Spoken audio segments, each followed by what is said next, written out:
Welcome to Acting for a Cause presents Julius Caesar. Today's play reading is in benefit of amfAR. amfAR is a nonprofit dedicated to AIDS awareness, HIV prevention, advocacy, education, and more. They've been around since 1985 and have done tireless work, raised over $600 million, and have provided over 3,500 grants towards life-saving research. Please take this time to pause the video, go to actingforacause.org, and donate. Any amount counts. There's power in numbers, so if you can only donate $1, go ahead and take the time and do it. Please help us reach this goal by going to actingforacause.org and donating to the reading. Thank you so much, and enjoy the show.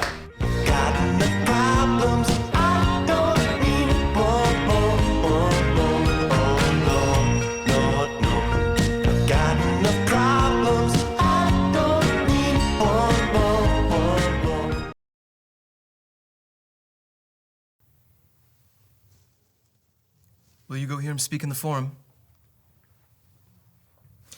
Will you go hear him speak in the forum?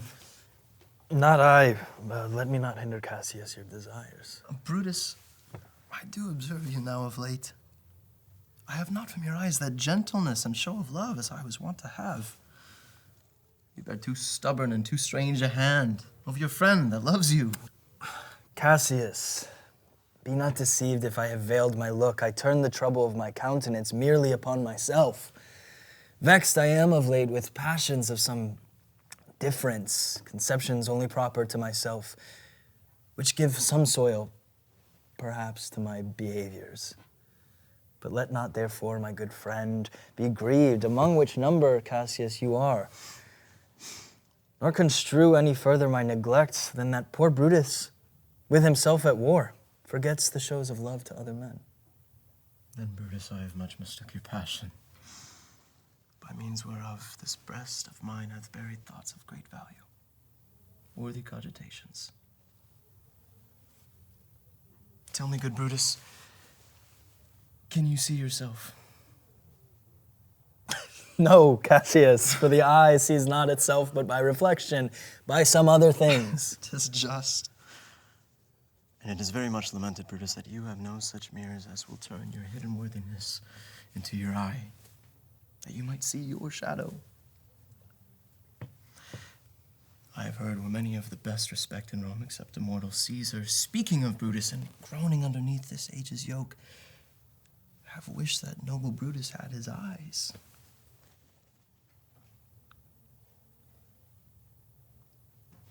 Into what dangers would you lead me, Cassius? That you would have me seek into myself for that which is not in me. Therefore, good Brutus, be prepared to hear. And since you know you cannot see yourself so well as by reflection, I, your glass, will modestly discover to yourself that of yourself which you yet know not of.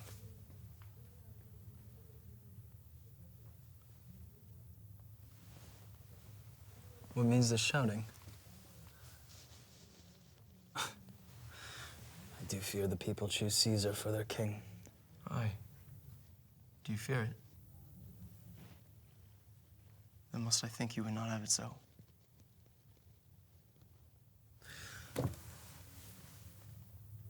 I would not, Cassius. Yet I love him well. What is it that you would impart of me?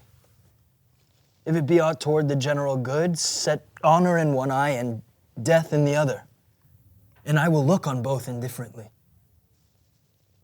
For let the gods so speed me as I love the name of honor more than I fear death. I know that virtue to be in you, Brutus, as well as I do know your outward favor. Well, honor is the subject of my story. I cannot tell what you or other men think of this life, but for my single self, I at least not be as live to be in awe of such a thing as I myself. I was born free as Caesar. So were you. We both have fed as well, and we can both endure the winter's cold as well as he. For once upon a raw and gusty day, the troubled Tiber chafing with her shores, Caesar said to me, "Dost thou, Cassius, now leap in with me into this angry flood and swim to yonder point?" Upon the word, accoutred as I was, I plunged in and bade him follow, so indeed he did. But ere we could arrive at the point proposed, Caesar cried, "Help me, Cassius, or I sink." He had a fever when he was in Spain, and when the fit was on him, I did mark how he did shake. 'Tis true, this god did shake, his coward lips did from their color fly, and that same eye, whose bend doth awe the world, did lose his luster. I did hear him groan. Aye, and that tongue of his that bade the Romans mark him and write his speeches in their books, alas, it cried, "Give me some drink, Cassius, as a sick girl." And this man is now become a god. And Cassius is a wretched creature and must bend his body if Caesar carelessly but not on him.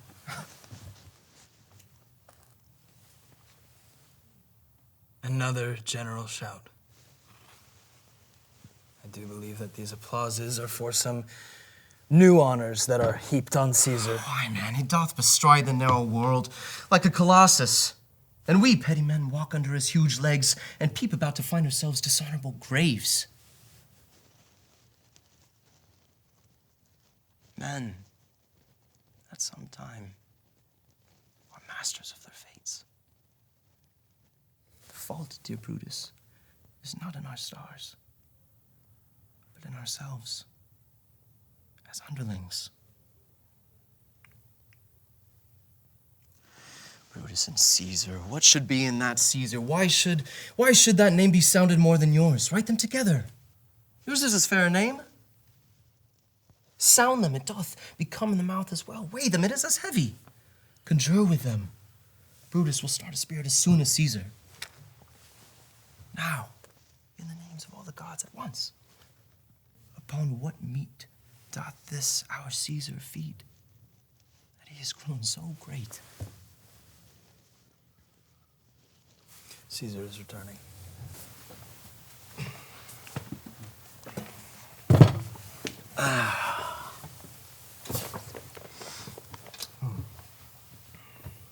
Antonio. Caesar. Let me have men about me that are fat, sleek-headed men in such a sleep o' nights. Young Cassius over here has a lean and hungry look. He thinks too much. Such men are dangerous. Fear him not, Caesar. He's not dangerous. He's a noble Roman, and well given. Would he were fatter? But I fear him not. Yet if my name were liable to fear, I do not know the man I should so fear so soon as that spare Cassius. He reads much. Oh, he is a great observer, and he looks much through the deeds of men. He loves no plays, as dost thou, Antony. He hears no music. Seldom he smiles and smiles in such a sort as if he mocked himself and scorned the spirit that could be moved to smile at anything. Such men as he be never at heart's ease when they behold a greater than themselves. I rather tell you what is to be feared than what I fear, for always I am Caesar. Come on my right ear, for this ear is deaf, and tell me truly what thou thinkst of them.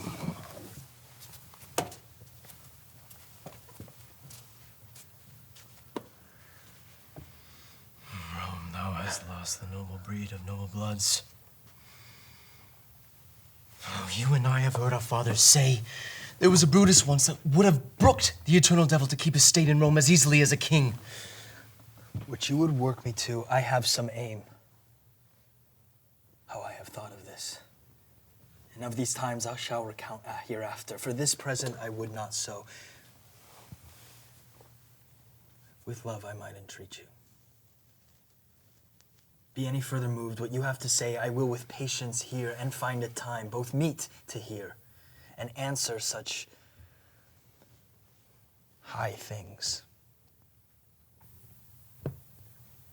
Till then, my noble friend, chew upon this. Brutus had rather be a villager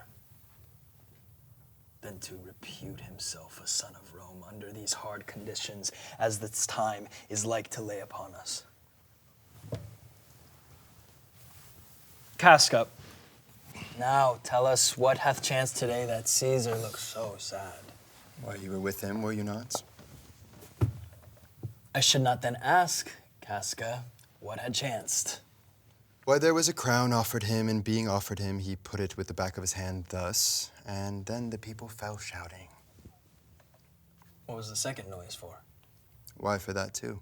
They shouted thrice. What was the last for? Why, for that too. Was the crown offered him thrice? Aye, merry wast, and he put it by thrice, every time gentler than the other, and at every putting by, mine honest neighbors shouted. Who offered him the crown? Why, Antony.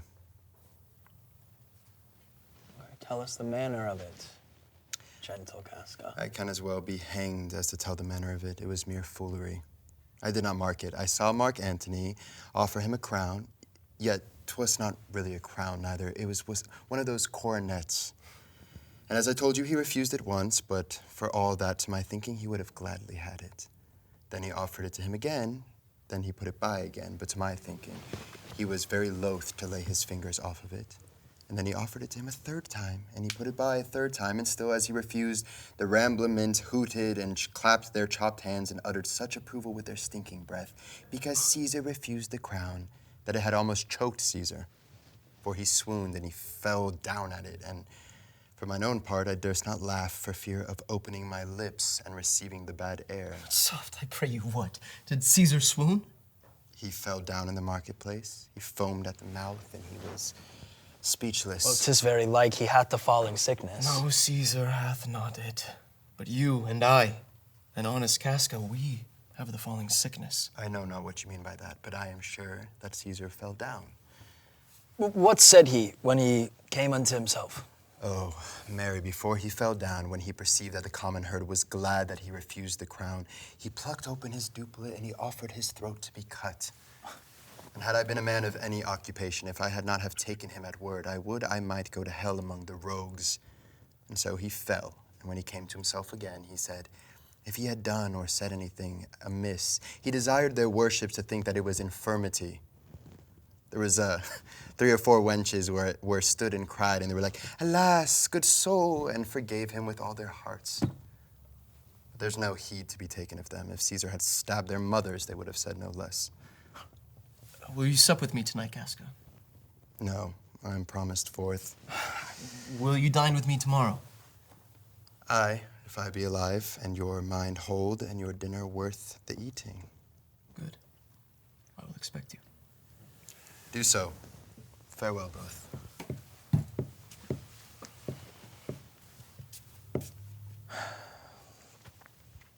For this time I will leave you. Tomorrow, if you please to speak with me, I will come home to you. Or, if you will, come home to me and I'll wait for you, huh? I will do so. Until then, think of the world.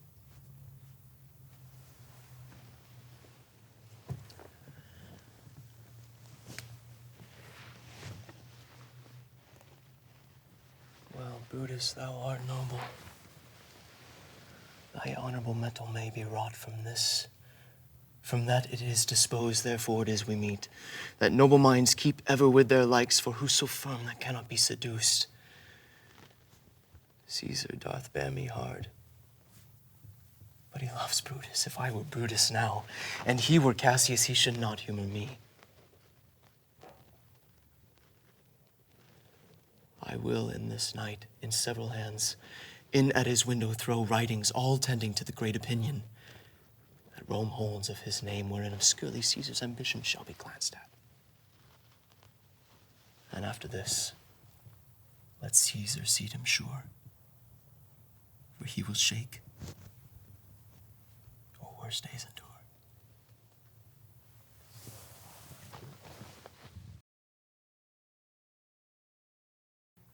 What fearful night is this? There is no stir walking in the streets, and the complexion of the element is bloody, fiery, and most terrible. Who's there? A Roman! Caska, by your voice.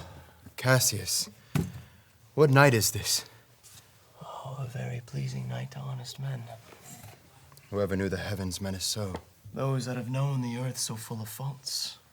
For my part, I have walked about the street, submitting myself unto perilous night. And when the cross blue lightning seemed to open the breast of heaven, I did present myself, even in the aim and very flash of it. But wherefore did so much tempt the heavens? It is the part of men to fear and tremble when the most mighty gods by tokens send us such dreadful heralds to astonish us. You are dull, Caska. And those sparks of life that should be in a Roman, you do want, or else you use not. You look pale, and gaze, and put on fear, and cast yourself in wonder to see the strange impatience of the heavens. But if you would consider the true cause, why all these things change from their ordinance, their natures and their preformed faculties to monstrous quality, why you shall fade, that heaven hath infused them with these spirits to make them instruments of fear and warning unto some monstrous state. 'Tis Caesar that you mean, is it not, Cassius? Let it be who it is. For Romans now have thews and limbs like to their ancestors, but woe the while our fathers' minds are dead, and we are governed with our mother's spirits. Our yoke and sufferance show us womanish. Indeed, they say the senators tomorrow mean to establish Caesar as king, and he shall wear his crown by sea and land. I know where I will wear this dagger then. Cassius from bondage will deliver Cassius. And how should Caesar be a tyrant then? Poor man. I know he would not be a wolf, but that he sees the Romans are but sheep, those that with the haste will make a mighty fire begin it with weak straws. But oh, grief, where hast thou led me? I perhaps speak this before a willing bondman. Then I know my answer must be made. You speak to Caska, and to such a man that is no fleering telltale. Hold my hand. Be factious for redress of all these griefs, and I will set this foot of mine as far as those who go farthest. There's a bargain made. Now know you, Caska, I have moved already some certain of the noblest minded Romans to undergo with me an enterprise of honorable, dangerous consequence. Oh, Cassius, if you could but win the noble Brutus. Be you content. You and I will yet ere day see Brutus at his house. 3 parts of him is ours already, and the man entire upon the next encounter yields him ours.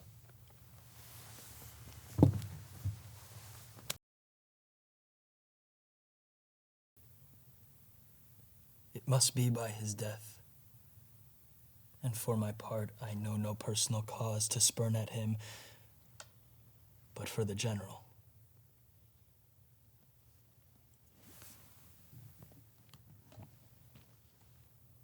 He would be crowned. How that might change his nature, there's the question. The abuse of greatness is when it disjoins remorse from power.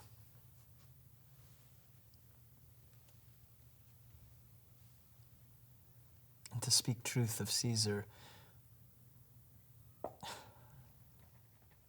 I have not known when his affection swayed more than his reason.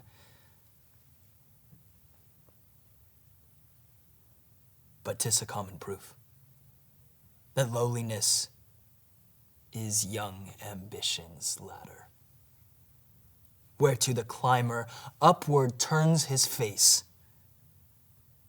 But when he once attains the utmost round, he then unto the ladder turns his back, looks in the clouds, scorning the base degrees by which he did ascend.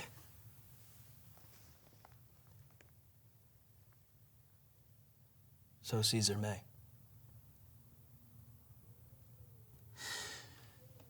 Then lest he may prevent And since the quarrel will bear no color for the thing he is, fashion it thus, that what he is, augmented, would run to these and these extremities.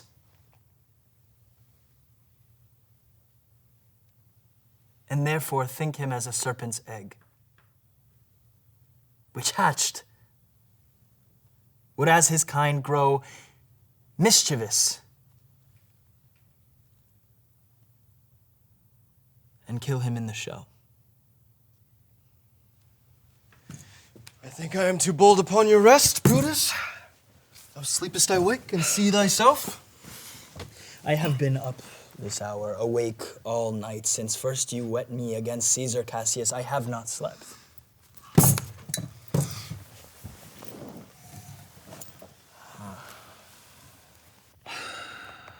Conspiracy. Sham'st thou to show thy dangerous brow by night when evils are most free? Oh, then by day, where wilt thou find a cavern dark enough to mask thy monstrous visage? Know I these that come along with you? Yes, every one of them. And no one here but honors you.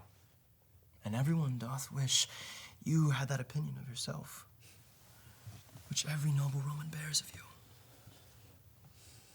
This Trebonius. He is welcome hither. This Decia Brutus. She is welcome too. This Caska. This Cinna. Metella. They are all welcome. And here is a sick one that would speak with you.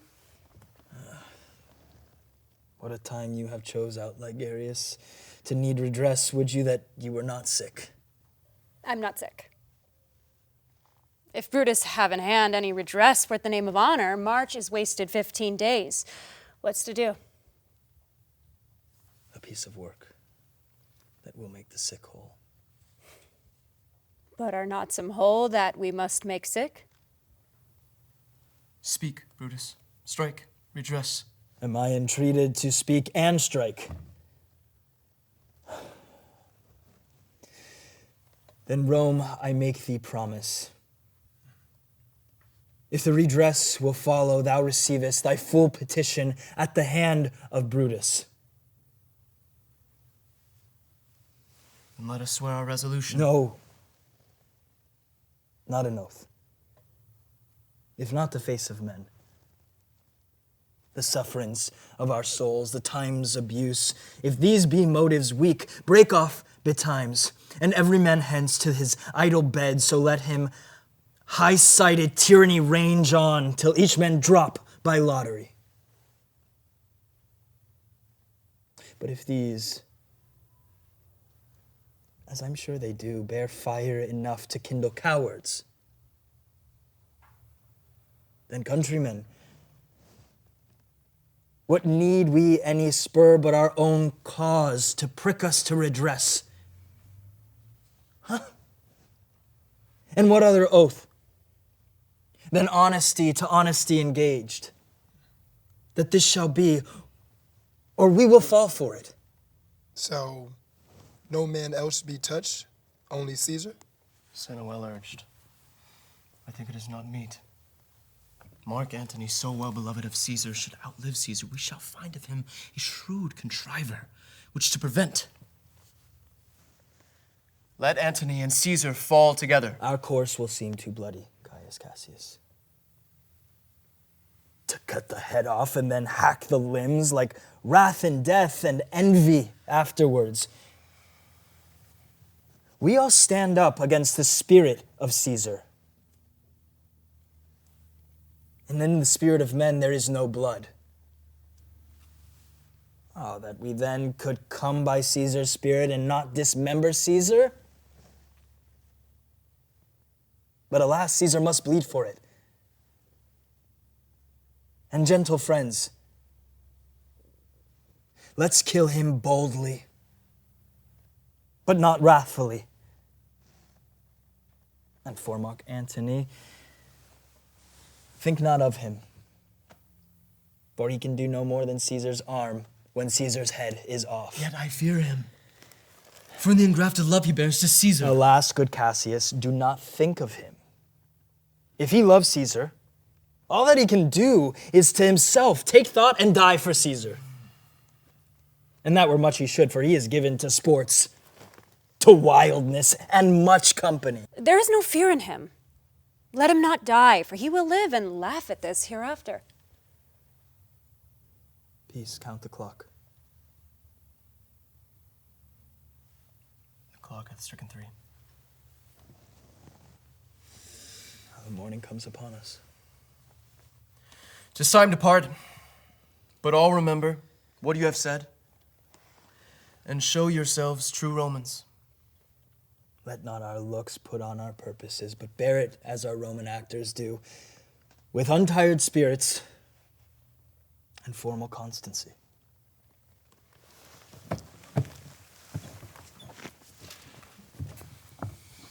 Though it is doubtful yet whether Caesar will come forth this day or no, for he is superstitious grown of late.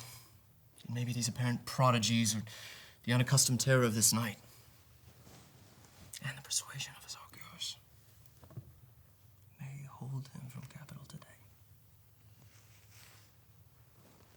Never fear that. If he be so resolved, I can o'ersway him. Let me work. For I can give his humor the true bent, and I will bring him to the capital. We will be there to fetch him. By the 8th hour, is that the uttermost? Be that the uttermost. Will fail thee not.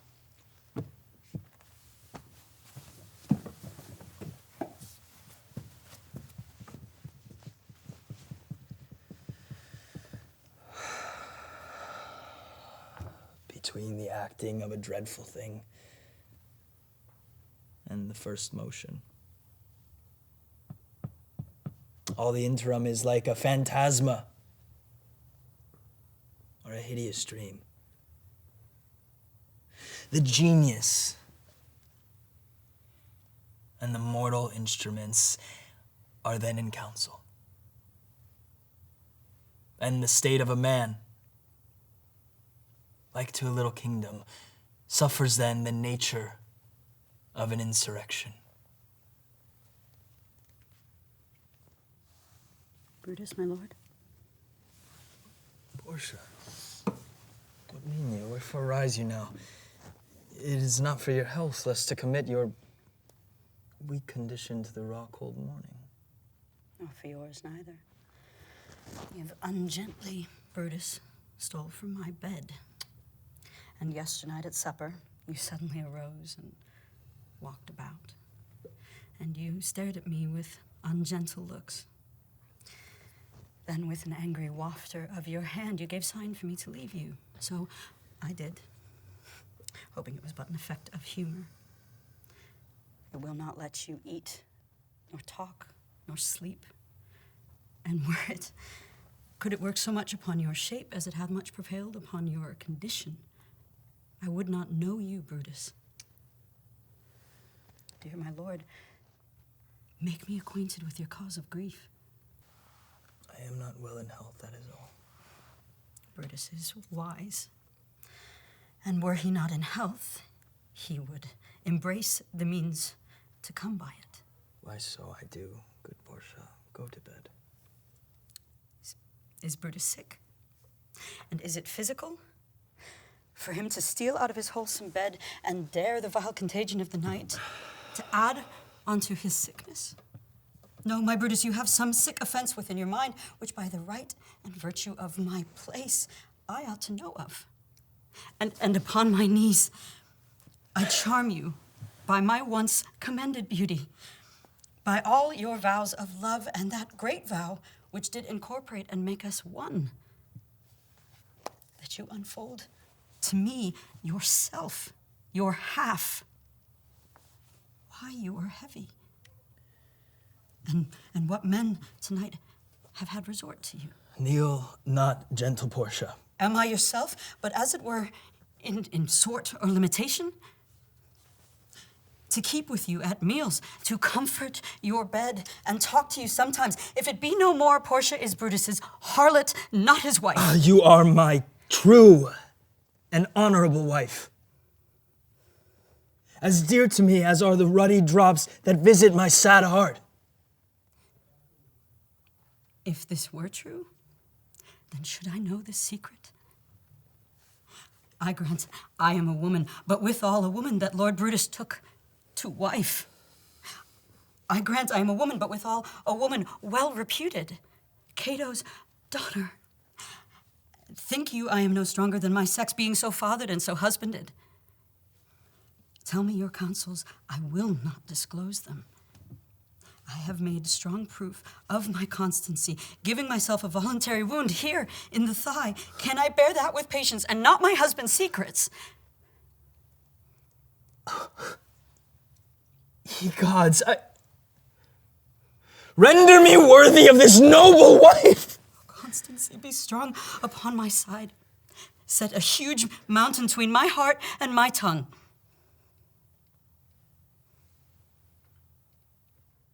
Thy bosom shall partake the secrets of my heart. All my engagements I will construe to thee.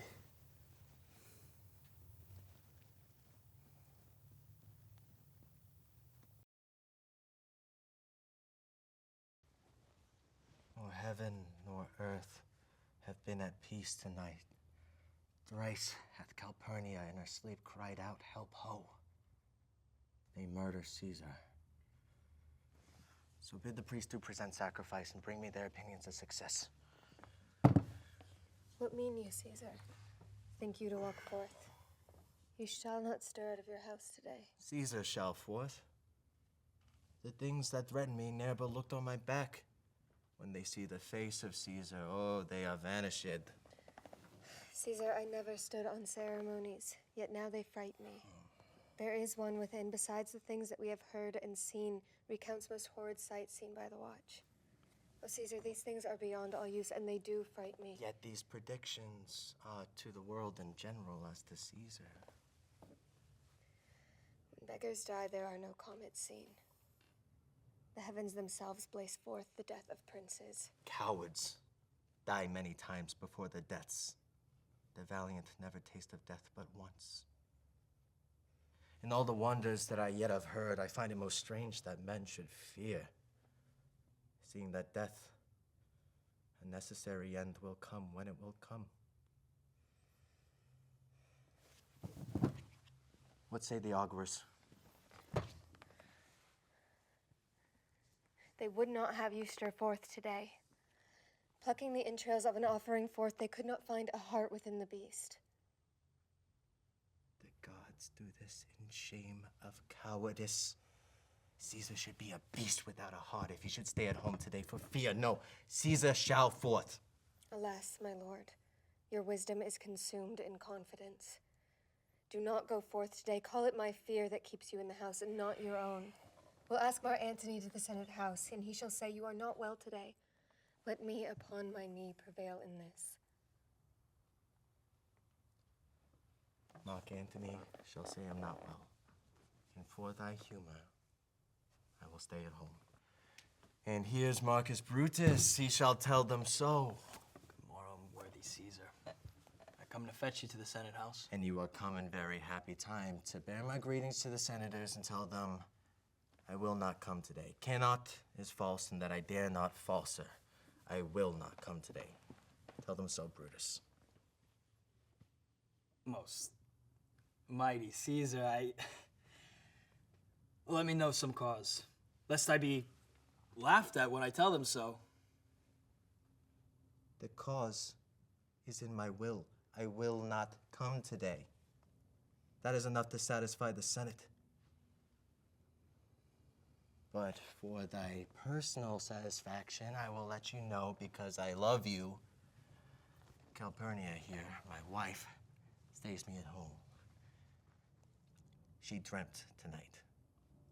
She saw my statue, which, like a fountain with 100 spouts, did run pure blood. And many lusty Romans came smiling and did bathe their hands in it. In this does she apply for warnings and portents and evils imminent, and so on her knee hath begged that I will stay at home today.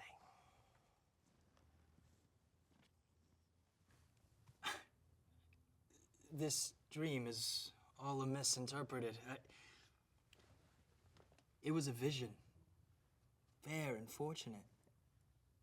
Your statue, spouting blood in many pipes in which so many smiling Romans bathed, signifies that from you, great Rome shall suck reviving blood, and that great men shall press for tinctures, stains, relics, and cognizance. This by Calphurnia's dream is signified, yeah? In this way have you well expounded it? I have, when you have heard what I can say. And know it now, the Senate have concluded to give this day a crown to mighty Caesar. If you shall send them word you will not come, their minds may change. Shall they not whisper then, lo, Caesar is afraid? How foolish do your fears seem now. I'm afraid I did yield to them. Bid them prepare within.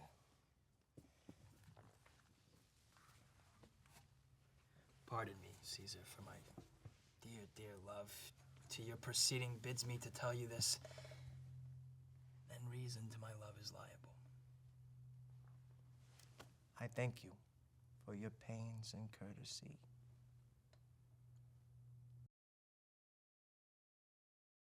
Here will I stand till Caesar pass along, and as a suitor will I give him this. Caesar, if thou beest not immortal, look about you. Security gives way to conspiracy.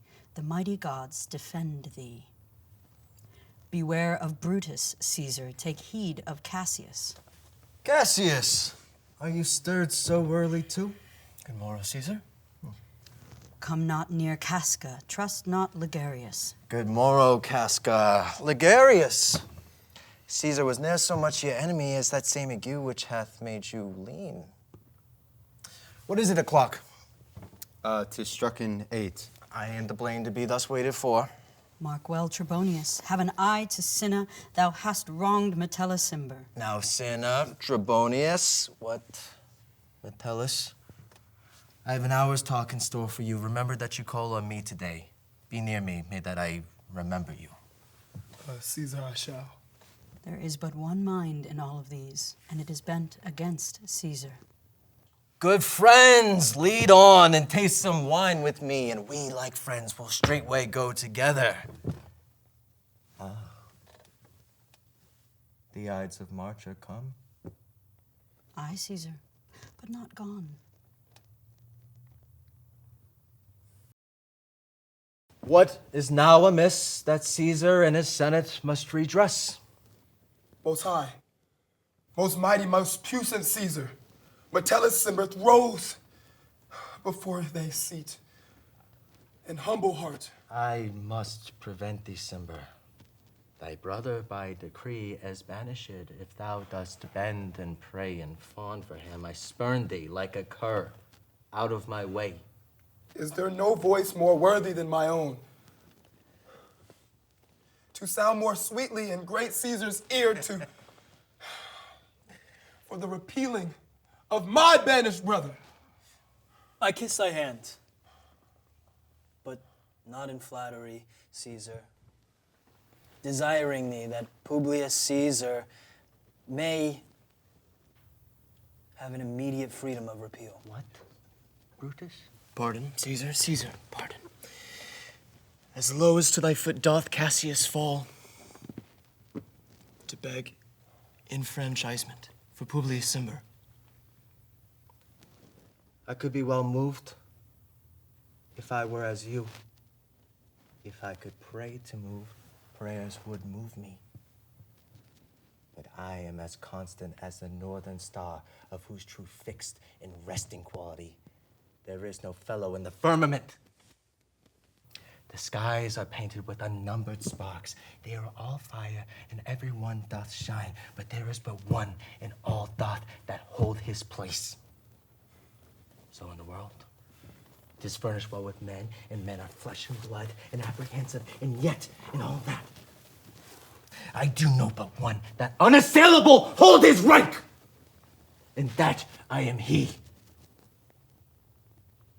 Let me a little show of it. Even in this, that I remain constant. Cimber should be banished, and constant do remain to keep him so. Oh, Caesar! Hence! Wilt thou lift up Olympus? Great, Caesar. Doth not Brutus Brutus kneel? Speak hands for me.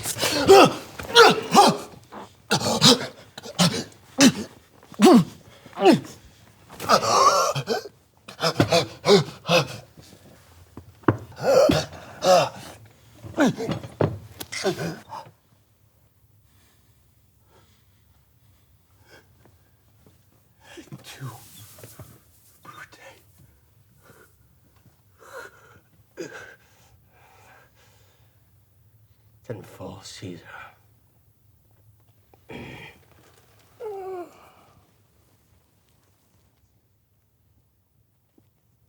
How many ages hence shall this our lofty act be acted over? In states unborn and accents yet unknown. How many times shall Caesar bleed in sport, that now on Pompey's basis lie along, no worthier than dust? So oft as that shall be, so often shall the not of us be called the ones that gave this country liberty. Now walk we forth, even to the marketplace, and waving our red weapons o'er our head, let's all cry peace, freedom, and liberty. Liberty! Freedom! Tyranny is dead! Run hence, proclaim it about the streets, some to the common pulpits, and cry it out. Liberty, freedom, and enfranchisement.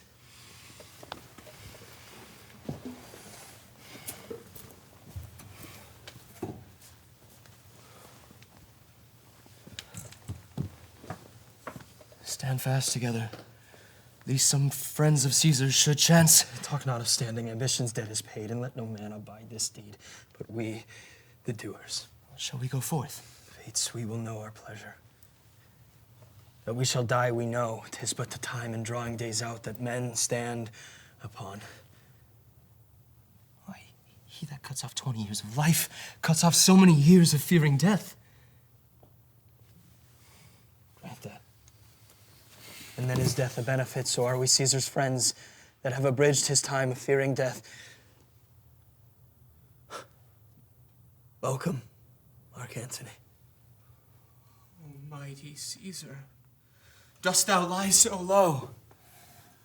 Are all thy conquests, glories, triumphs, spoils shrunk to this little measure? Fare thee well. I know not, gentlemen, what you intend.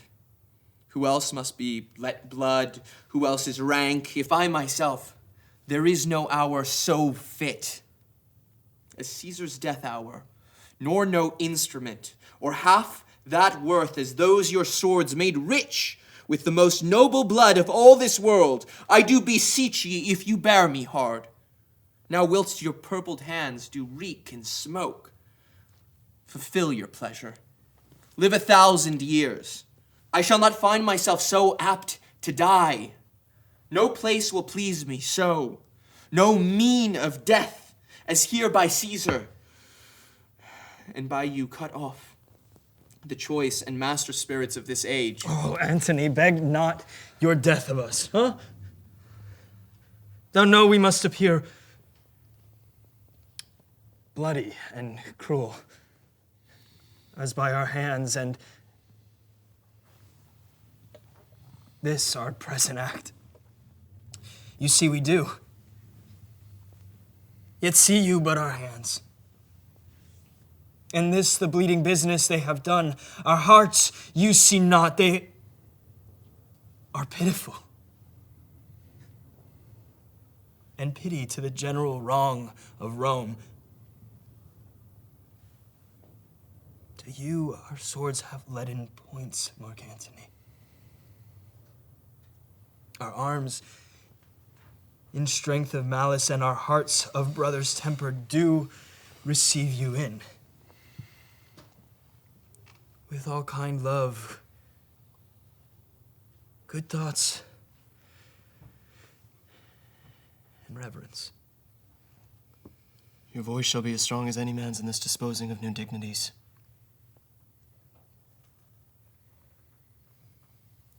Only be patient, till we have appeased the multitude beside themselves with fear, and then we will deliver you the cause. Why I that did love Caesar when I struck him have thus proceeded.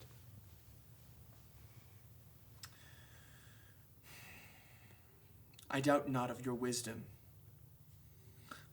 Let each man render me his bloody hand.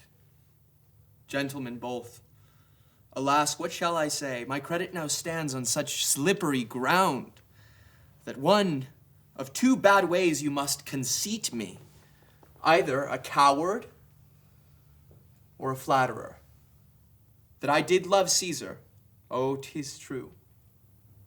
If then, that I did love thee, Caesar, oh, 'tis true. If then thy spirit look upon us now, shall it not grieve thee dearer than thy death? To see thy Antony making his peace, shaking the bloody fingers of his foes, most noble in the presence of thy corse. Pardon me, Julius, here wast thou bade Braveheart, how like a deer strucken by many princes dost thou lie here. Mark Antony? Pardon me, Caius Cassius. The enemies of Caesar shall say this. Then in a friend, it is called modesty. Will you be pricked in number of our friends? Or shall we on and not depend on you? Therefore I took your hands. Friends, am I with you both and love you both, upon this hope that you shall give me reasons why and wherein Caesar was dangerous. Our reasons are so full of good regard, that were you, Antony, son of Caesar, you should be satisfied. That's all I seek. And am moreover suitor that I may produce his body to the stadium, and in the pulpit, as becomes a friend, speak in the order of his funeral. You shall, Mark Antony. Brutus, a word with you. You know not what you do. Do not consent that Antony speak in his funeral. Know you how much the people may be moved by that which he will utter. By your pardon, I will myself unto the pulpit first, and show the reason of our Caesar's death. What Antony shall speak, I will protest. He speaks by leave, and by permission, and that we are contented Caesar shall have all true rights and lawful ceremonies. It shall advantage more than do us wrong. I know not what may fall, but I like it not. Mark Antony, here take you Caesar's body. You shall not in your funeral speech blame us, but speak all good you can devise of Caesar, and say you do it by our permission. Else shall you not have any hand at all about his funeral. And you shall speak in the same pulpit whereto I am going after my speech is ended.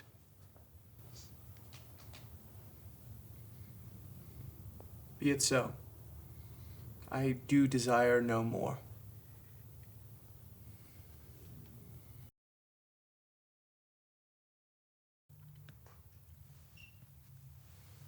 Give me audience, friends. Be patient to the last. Romans, countrymen, and lovers. Hear me for my cause and be silenced that you may hear.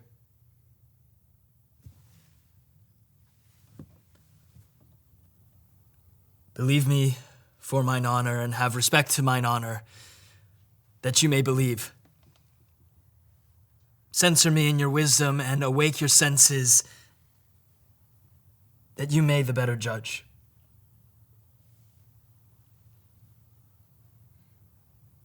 If there be any in this assembly, any dear friends of Caesar's, to him I say that Brutus' love to Caesar was no less than his. If then that friend demand why Brutus rose against Caesar, this is my answer.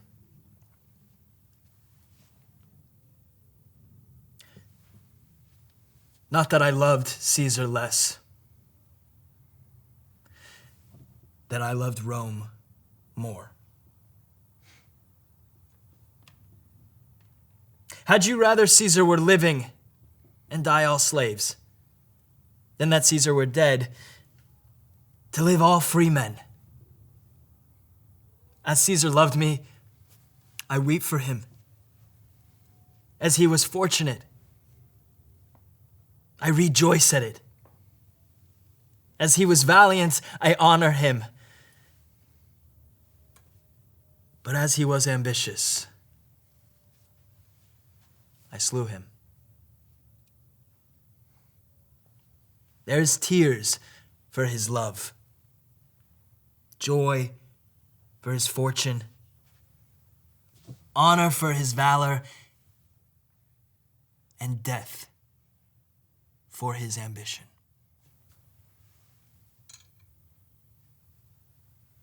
Who is here so base that would be a bondman? If any speak, for him I have offended. Who is here so rude that would not be a Roman? If any speak, for him I have offended. Who is here so vile that will not love his country?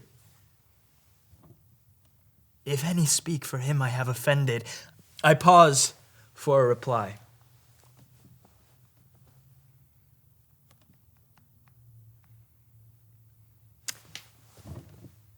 Then none have I offended. I have done no more to Caesar than you shall do to Brutus. Why, with this I depart, that as I slew my best lover for the good of Rome, I have the same dagger for myself. When it shall please my country to need my death.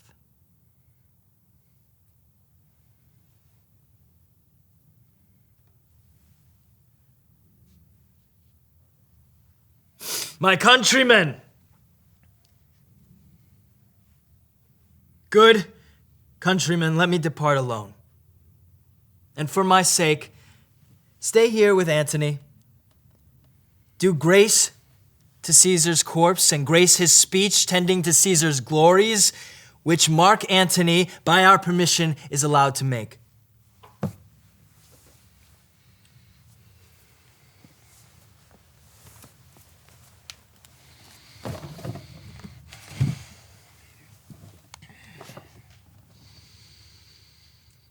For Brutus' sake, I am beholding to you, you gentle Romans. Friends, Romans, countrymen, lend me your ears. I come to bury Caesar, not to praise him. The evil that men do lives after them. The good is oft interred with their bones. So let it be with Caesar. The noble Brutus said he was ambitious. If it were so, it were a grievous fault. And grievously hath Caesar answered it. Here, under leave of Brutus and the rest, for Brutus is an honorable man, so are they all honorable men. Come I to speak in Caesar's funeral. He was my friend, faithful and just to me. Brutus says he was ambitious. And Brutus is an honorable man. He hath brought many captives to Rome, whose ransoms did the general coffers fill. Did this in Caesar seem ambitious? When that the poor cried, Caesar hath wept? Ambition should be made of sterner stuff. Yet Brutus says he was ambitious, and Brutus is an honorable man. You all did see that here in this same place I thrice presented him a kingly crown, which he did thrice refuse. Was this ambition? Yet Brutus says he was ambitious. And sure, he is an honorable man. I speak not to disprove what Brutus spoke, but here I am to speak what I do know. You all did love him once, not without cause. What cause withholds you then to mourn for him? Oh, judgment. Thou art fled to brutish beasts, but men have lost their reason. Bear with me. My heart is in the coffin there with Caesar, and I must pause till it come back to me. But yesterday the word of Caesar might have stood against the world. Now lies he here, and none so poor to do him reverence. O masters, if I were disposed to stir your hearts and minds to mutiny and rage, I should do Brutus wrong, and Cassius wrong, who you all know are honorable men. I will not do them wrong. I rather choose to wrong the dead, to wrong myself and you, than I will wrong such honorable men. But here is a parchment with the seal of Caesar. I found it in his closet. His will. Let but the commons hear his testament, which, pardon me, I do not mean to read. And they would go and kiss dead Caesar's wounds and dip their napkins in his sacred blood, yea, beg a hair of him for memory, and dying, mention it within their wills, bequeathing it as a rich legacy unto their issue. Have patience with me, gentle friends. I must not read it. It is not meet. You know how Caesar loved you. You are not wood, you are not stones, but men. And being men, hearing the will of Caesar, it will inflame you. It will make you mad. 'Tis good, you know not, that you are his heirs. For if you should, oh, what would come of it? Will you be patient? Will you stay a while? I have o'ershot myself to tell you of it. I fear I wrong the honorable men whose daggers have stabbed Caesar. I do fear it. You will compel me then to read the will. Then let me show you him that made the will. If you have tears, prepare to shed them now. You all do know this mantle. I remember the first time Caesar ever put it on. Look, in this place ran Cassius' dagger through. See what a rent the envious Caska made. Through this the well-beloved Brutus stabbed as he plucked his cursed steel away. Mark how the blood of Caesar allowed it. Mark how the blood of Caesar followed it, as rushing out of doors to be resolved. If Brutus so unkindly knocked or no, for Brutus, as you know, was Caesar's angel. Judge, O you gods, how dearly Caesar loved him. For this was the most unkindest cut of all. For when the noble Caesar saw him stab, ingratitude, more strong than traitor's arms, quite vanquished him, then burst his mighty heart, and in his mantle muffling up his face, even at the base of Pompey's statue, which all the while ran blood, great Caesar fell. Oh, what a fall was there, my countrymen. Then I, and you, and all of us, fell down whilst bloody treason flourished over us. Now you weep, and I perceive you feel the dint of pity. These are gracious drops. Kind souls, what weep you, when you but behold our Caesar's vesture wounded?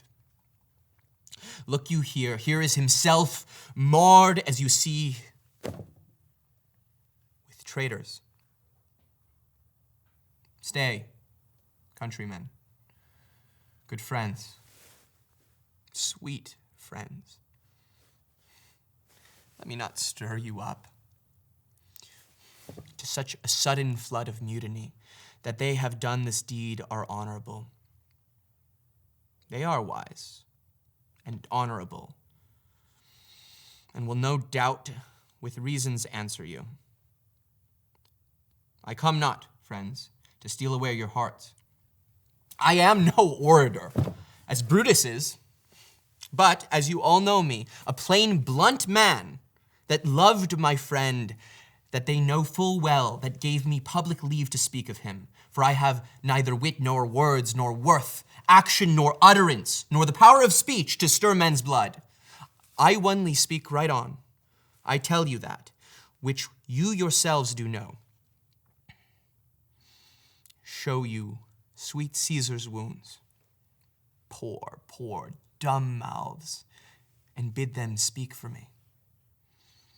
But were I Brutus, and Brutus Antony, there were an Antony would ruffle up your spirits and put a tongue in every wound of Caesar that should move the stones of Rome to rise in mutiny.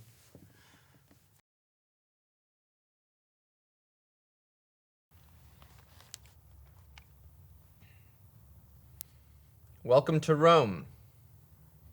Thank you.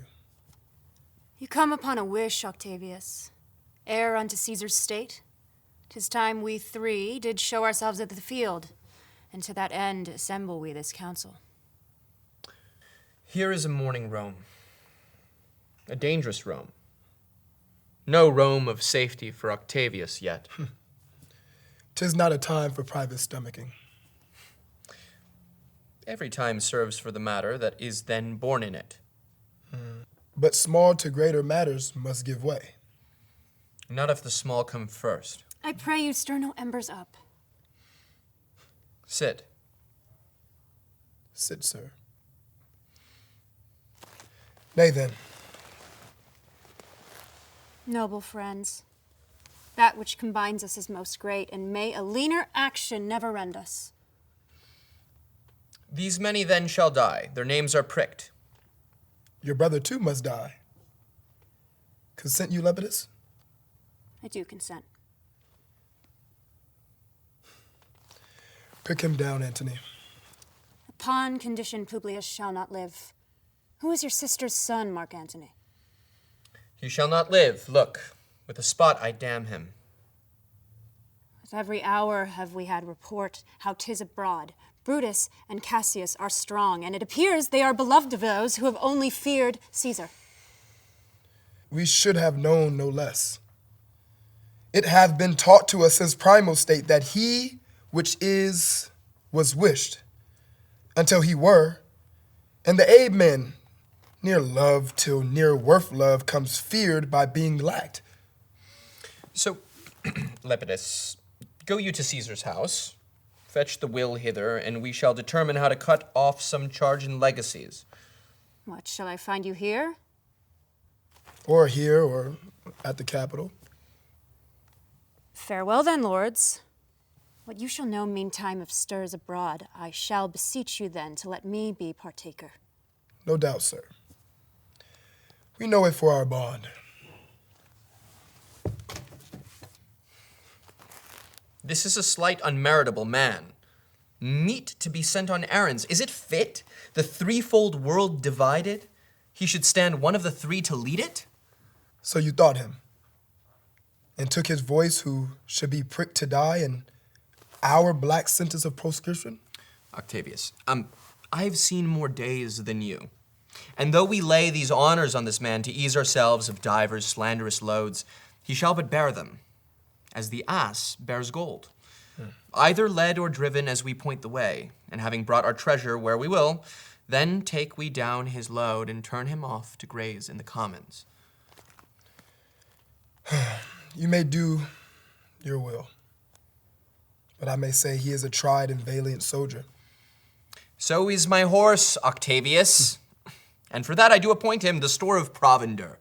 It is a creature that I teach to fight, his corporal motion governed by my spirit, and in some taste is Lepidus, but so a barren-spirited fellow. Do not talk of him but as a property. And now, Octavius, listen, great things. Brutus and Cassius have levied powers. We must straight make head. Therefore, let our alliance be combined, so covert matters may be best disclosed, and open perils surest answered.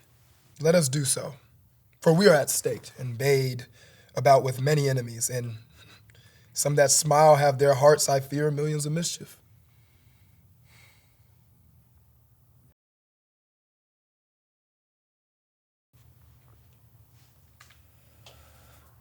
What now, Ligarius? Is Cassius near? He is at hand. In his own change, or by ill officers? He hath given me some worthy cause to wish things done, undone. But if he be at hand, I shall be satisfied.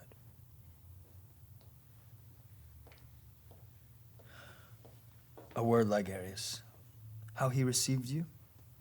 With courtesy, and with respect enough, but not with such free and friendly conference as he hath used of old.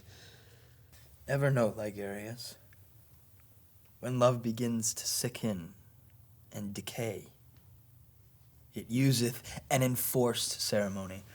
There are no tricks in plain and simple faith, but hollow men, like horses at the start, mark gallant show, then like deceitful jades, sink in the trial. Most noble brother, you have done me wrong. Judge me, you gods. Wrong I mine enemies. And if not so, how should I wrong a brother? Brutus, this sober form of yours hides wrongs, and when you do Cassius, be content. Speak your griefs softly. I do know you well. Ligarius, bring Caska with you to us, but let no man enter till we have done. That you have wronged me doth appear in this. You have publicly chid my officer for taking bribes here of the villagers, wherein my letters praying on his side, because I knew the man unjustly had been served. You wronged yourself to write in such a case. In such a time as this, it is not meet that every slight offense should bear comment. Let me tell you, Cassius, you yourself are much condemned to have an itching palm, to sell positions in exchange for gold to undeservers. An itching palm. You know that you are Brutus that speaks this, or by the gods the speech were else your last. The name of Cassius honors this corruption, and chastisement doth therefore hide his head. Chastisement? Remember March? The Ides of March, remember? Did not great Julius bleed for justice' sake? What villain touched his body that did stab, and not for justice? What shall one of us, that struck the foremost man of all this world, but for supporting robbers, shall we now contaminate our fingers with base bribes, and sell the mighty space of our large honors for so much trash as may be grasped thus? I had rather be a dog and bay the moon than such a Roman. Brutus, bade not me, I'll not endure it. You forget yourself to hedge me, and I am a soldier older in practice, and then yourself to make conditions. Go to, you are not, Cassius. I am. I say you are not. Urge me no more, I shall forget myself. Have mind upon your health. Tempt me no further. Away, slight man. Is possible. Hear me, for I will speak. Must I give way and room to your rash choler? Shall I be frighted when a madman stare? Oh, ye gods, must I endure all this? Aye. All this? Aye, more. Fret till your proud heart break. Go show your slaves how choleric you are, and make your bondman tremble. Must I budge? Must I observe you? Must I stand and crouch under your testy humor? By the gods, you shall digest the venom of your spleen, though it do split you. For from this day forth, I'll use you for my mirth, yea, my laughter, when you are waspish. Has it come to this? You say you are a better soldier. Let it appear so. Make your vaunting true, and it shall please me well. For mine own part, I shall be glad to learn of noble men. You wrong me every way. You wrong me, Brutus. I said an elder soldier, not a better. Did I say better? If you did, I care not. When Caesar lived, he durst not thus have moved me. Peace, peace, you durst not so have tempted him. I durst not. No. What, durst not tempt him? For your life, you durst not.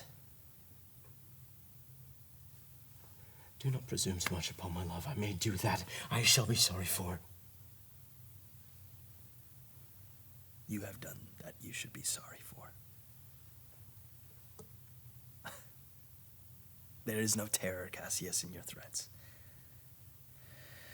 For I am armed so strong in honesty that they pass by me as the idle wind, which I respect not. I did send to you for certain sums of gold, which you denied me.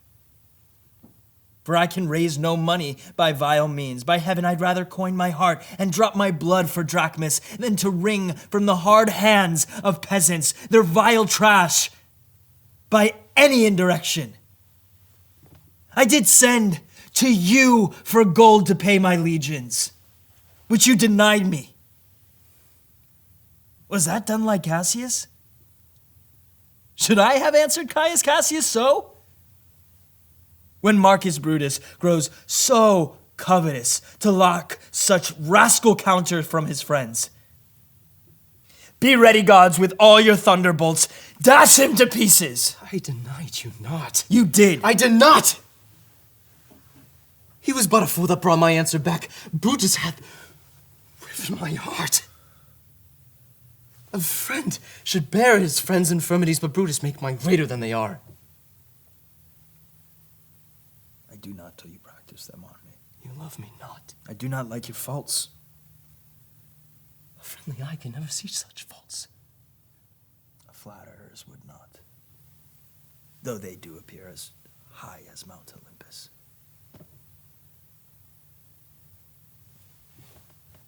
Come, Antony, come, Octavius. Revenge yourselves alone on Cassius. For Cassius is weary of the world, hated by one he loves, braved by his brother, checked like a bondman, all his faults observed, set in a notebook, learned and conned by rote to cast into my teeth. Oh, I could weep my spirit from my eyes. There is my dagger, and here, my naked breast, and within a heart dearer than Pluto's wine, richer than gold. If thou beest a Roman, take it forth. I that denied thee gold will give my heart. Strike as thou didst Caesar, for I know when thou didst hate him worse, thou lovest him better, and ever thou lovest Cassius.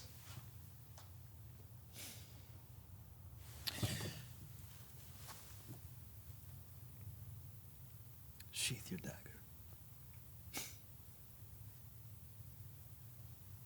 Be angry when you will. It shall have scope. Do what you will. This honor shall be humor.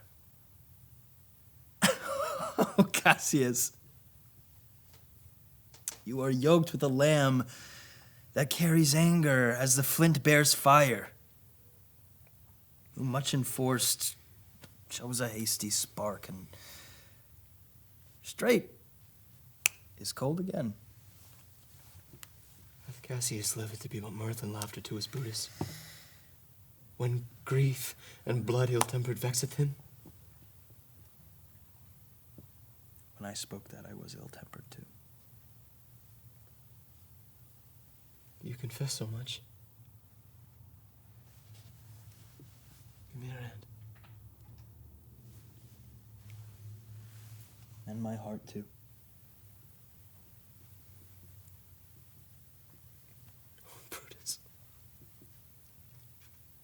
What's the matter? I've known you love enough to bear with me when that rash humor which my mother gave me makes me forgetful. Yes, Cassius. And from henceforth, when you are over earnest with your Brutus, you'll think your mother chides. And leave you so. Let me go in to see the generals. Stand ho. There's some grudge between them. 'Tis not meet they be alone. You shall not come to them.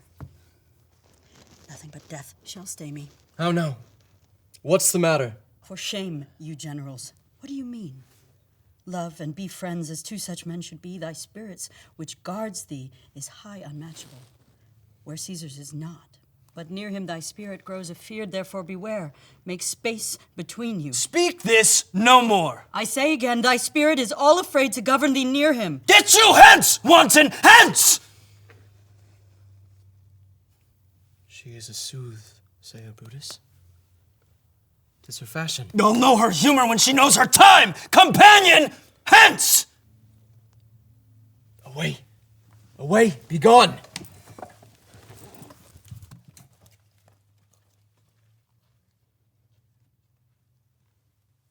I did not think you could have been so angry. Oh, Cassius. I'm sick of many griefs.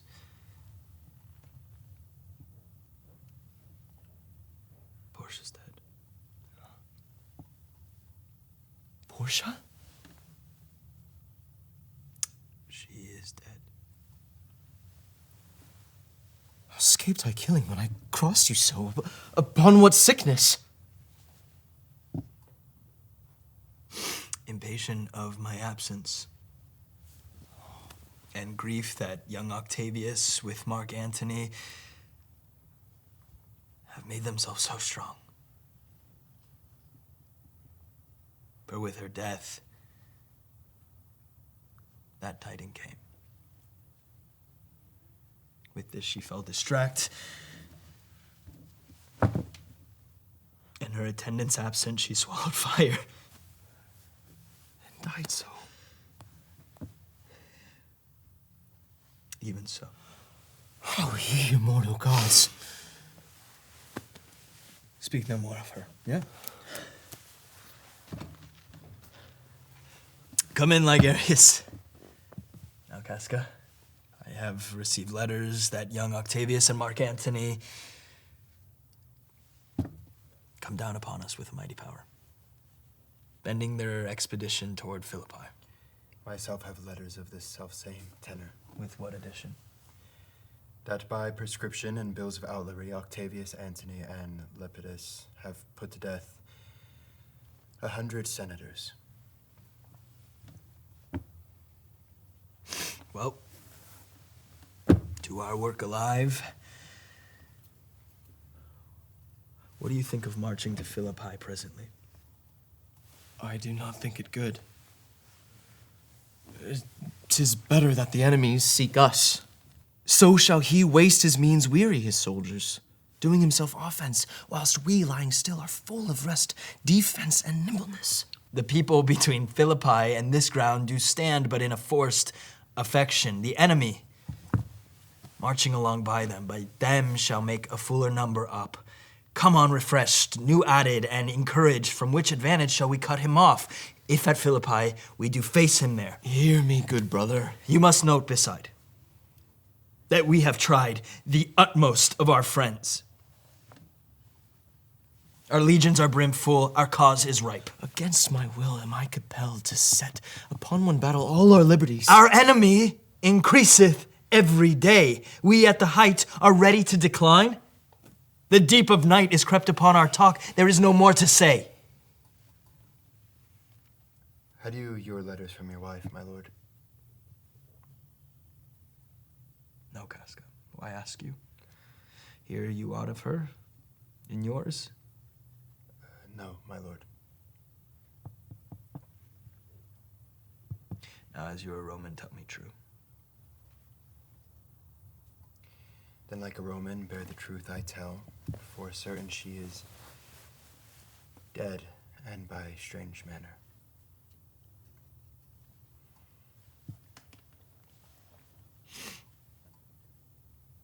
Why, farewell, Portia.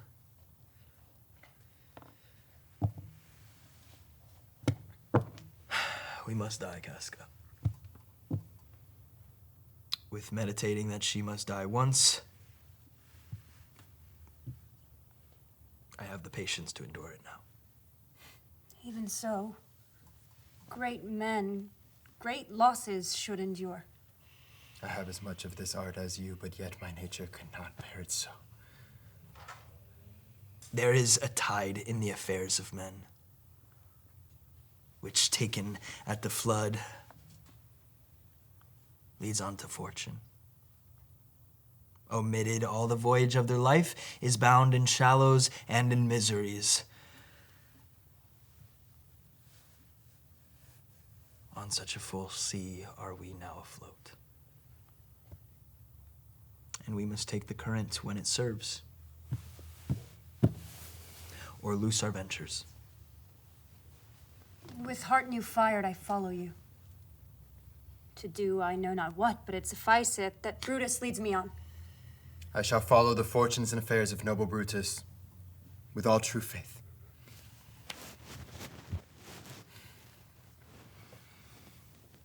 Then with your will, go on. We'll along ourselves and meet them at Philippi. Farewell then, good Caska. Good night, Ligarius.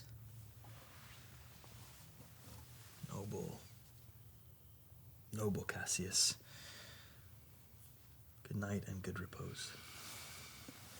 Oh, my dear brother, this was an ill beginning to the night. Never comes such division between our souls.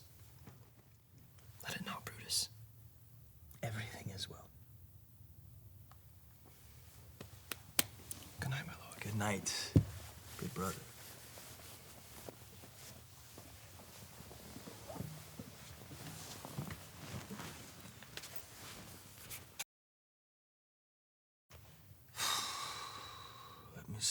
Let me see. Is not the leaf turned down where I left reading? Ah. Here it is, I think. This is a sleepy tune. Oh, murderous slumber.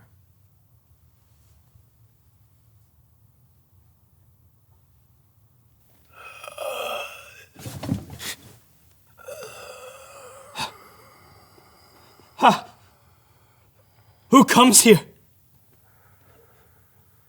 Art thou some god, some angel, or some devil that makes my blood cold and my hair to stare? Speak to me what thou art. Thy evil spirit, Brutus.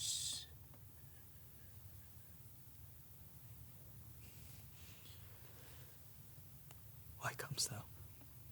To tell thee, thou shalt see me at Philippi. Well, then I shall see thee again. Aye, at Philippi. Why, I will see thee at Philippi then.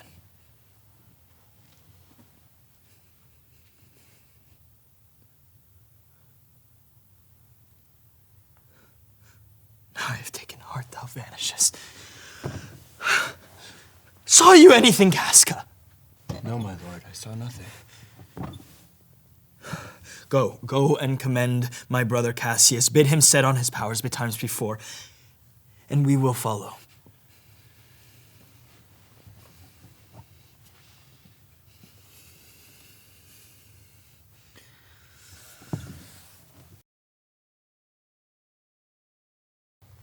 Now, Antony, our hopes are answered. You said the enemy would not come down, but keep the hills and upper regions. it proves not so. The battles are at hand. They mean to warn us at Philippi here. Tut, I am in their bosoms, and I know wherefore they do it. They could be content to visit other places and come down here with fearful bravery, thinking by this face to fasten our thoughts that they have courage. But 'tis not so. See there? The enemy comes in on gallant show, and something to be done immediately. Octavius, lead your battle softly upon the left hand of the field. Upon the right hand eye, keep thou left. Why do you cross me in this exigent? No, I do not cross you, but I will do so. Make forth, the generals would have some words. Words before blows, is it so, countryman? Not that we love words better as you do. Good words are better than bad strokes, Octavius. In your bad strokes, Brutus, you give good words. Witness the hole you made in Caesar's heart. Crying, "Long live Hail Caesar," you showed your teeths like apes. You fawned like hounds and bowed like bondsmen, killing Caesar's feet, while damned Caska, like a cure, behind struck Caesar on the neck. Oh, you flatterers. Flatterers! Now, Brutus, thank yourself this tongue had not offended so today if Cassius might have ruled. Come, cause. If arguing makes us sweat, the proof of it will turn to redder drops. Look, I draw a sword against conspirators when think you that the sword goes again. Never till Caesar's 33 wounds be well avenged, or till another Caesar have added slaughter to the sword of traitors. Caesar, thou canst not die by traitors' hands. Unless thou bringst them with thee. So I hope. I was not born to die on Brutus' sword. Oh, if thou wert the noblest of thy strain, young man, thou couldst not die more honorable. A peevish schoolboy worthless of honor, joined with a masker and a reveler. Old Cassius still. Come, Antony, away. Defiance, traitors, hurl in your teeth. If you dare to fight today, come to the field. If not, when you have stomachs.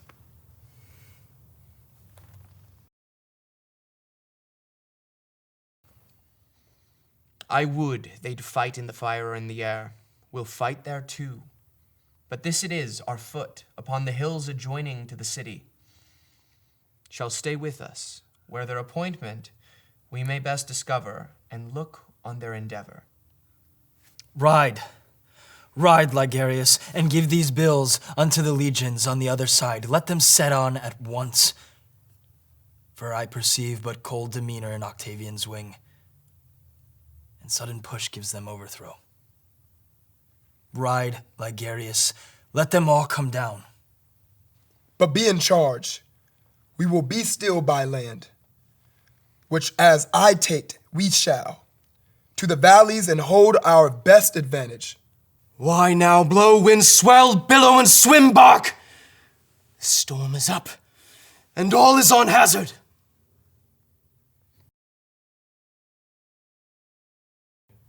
Fly further off, Cassius, fly further off. My sight was ever thick.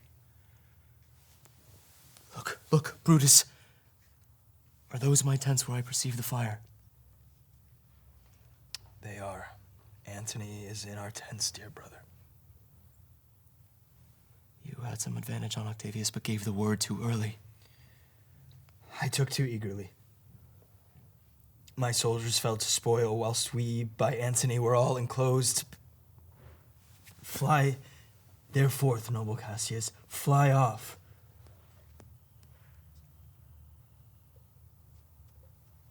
This is my birthday. On this very day was Cassius born. I once held Epicurus strong, and in his opinion now, I changed my mind, and partly credit things that do presage coming from Sardis on our former ensign too. Mighty eagles fell, and there they perched, gorging and feeding from our soldiers' hands. This morning, were they fled away and gone. And in their steads did ravens, crows, and kites fly o'er our heads, and downward look on us as we were sickly prey. The shadows seemed a canopy most fatal, under which our army lay, ready to give up the ghost. The ghost of Caesar hath appeared to me this late last night, here in Philippi fields.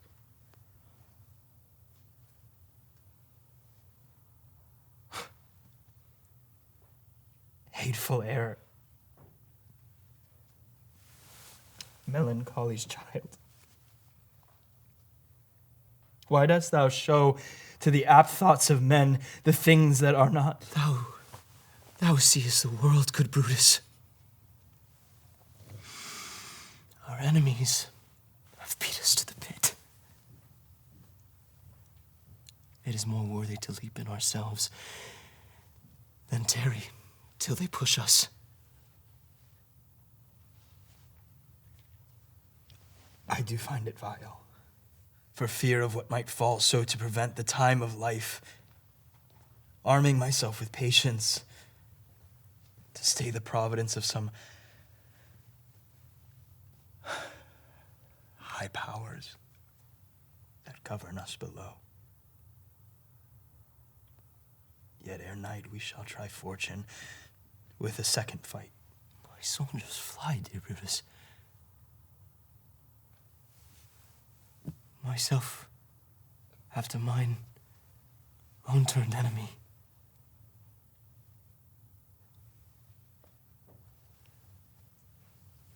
Are you content then to be led in triumph through the streets of Rome and live to see that Cassius, thus with bleached arms bending down his corrigible neck? No, I would not see it. No, Cassius, no, think not thou, noble Roman, that ever Brutus will go bound to Rome.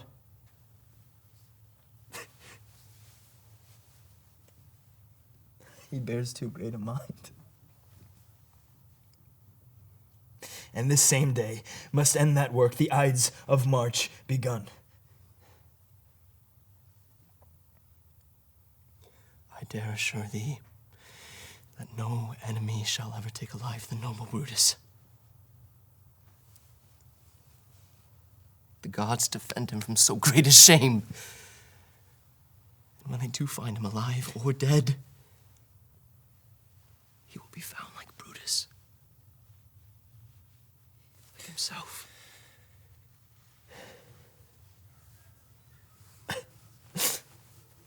My heart doth joy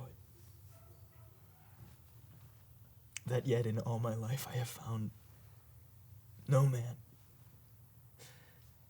but he was true to me.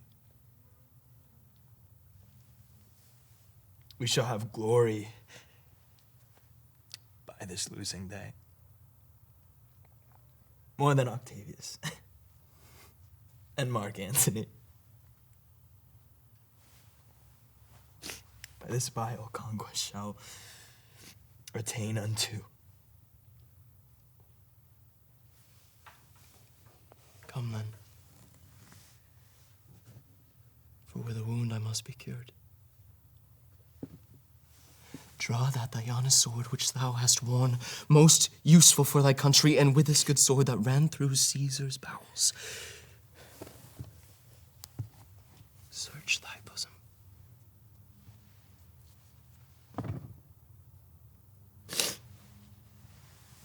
Even for that, our love of old, I pray thee then, hold thou my sword hilt whilst I run unto it.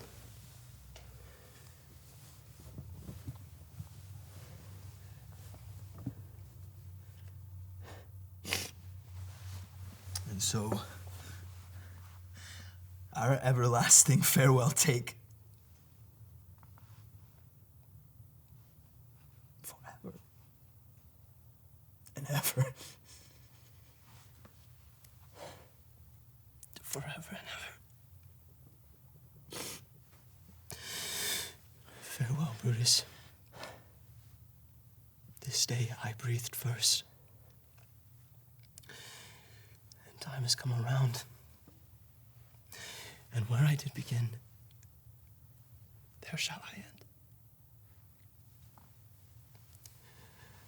My life is run his compass.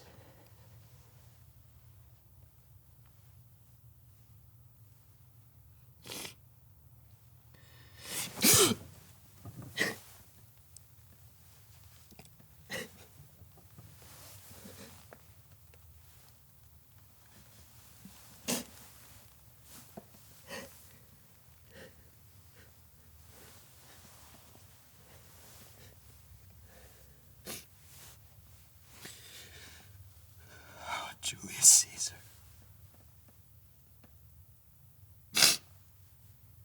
Thou art mighty yet. Thy spirit walks abroad and turns our swords in our own proper entrails.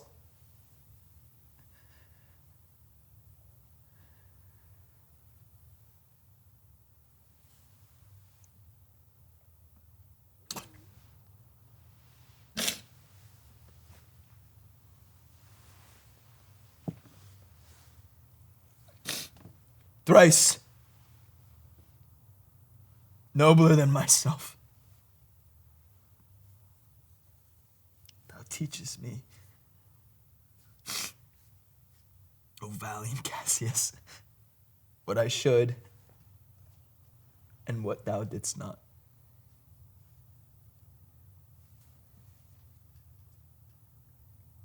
The last of all the Romans. Fare thee well.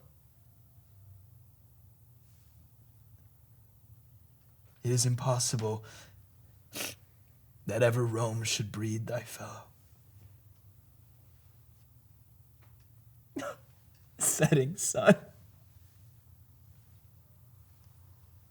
As in thy red rays thou dost sink tonight, so in his red blood Cassius' day is set. The sun of Rome is set. Our day is gone. Now see how I regard Caius Cassius. To do this I learnt of thee.